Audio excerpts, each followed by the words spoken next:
Fitnah ke Joko Widodo, Jokowi sudah dikeluarkan. Dari tuduhan PKI, keturunan China, ijazah palsu, foto tempelan, skripsi bohong, sampai pemilu curang dan IKN proyek oligarki. Tapi anehnya, satu pun tidak pernah terbukti. Video ini mengupas tuntas, runtut dan belak-belakan. Siapa yang menyerang, apa motifnya, dan kenapa semua fitnah itu selalu mentok di KPU, Bawaslu, KPK, MK, dan pengadilan. Ini bukan kultus, ini bukan pembelaan buta. Ini soal akal sehat versus kebisingan.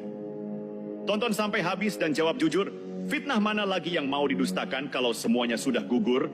Semua fitnah sudah dilontarkan, tapi nol bukti.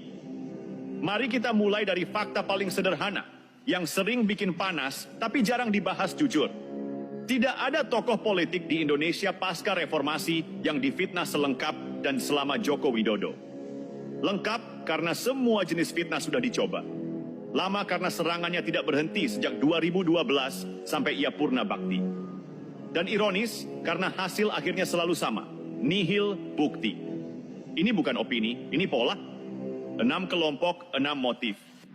Pertama-tama kita perlu jujur soal siapa yang paling ribut. Bukan rakyat secara umum, bukan netizen polos. Ada 6 kelompok pembenci dengan motif yang bisa dibaca terang benderang.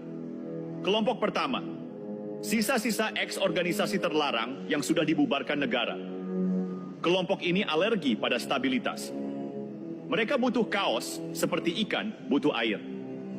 Jokowi dengan gaya kerja sunyi tapi efektif adalah mimpi buruk bagi mereka. Maka narasinya, Jokowi anti umat, anti ideologi, anti sejarah versi mereka. Kelompok kedua yang kalah pilpres. Ini klasik. Dalam demokrasi sehat, kalah berarti evaluasi. Dalam politik dendam, kalah berarti balas sakit hati. Maka yang diserang bukan kebijakan, tapi identitas. Bukan data, tapi cerita. Kelompok ketiga.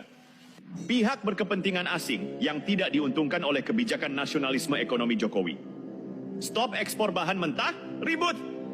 Bangun industri dalam negeri, ribut. Jadi Jokowi dilabeli apa? Pro-China.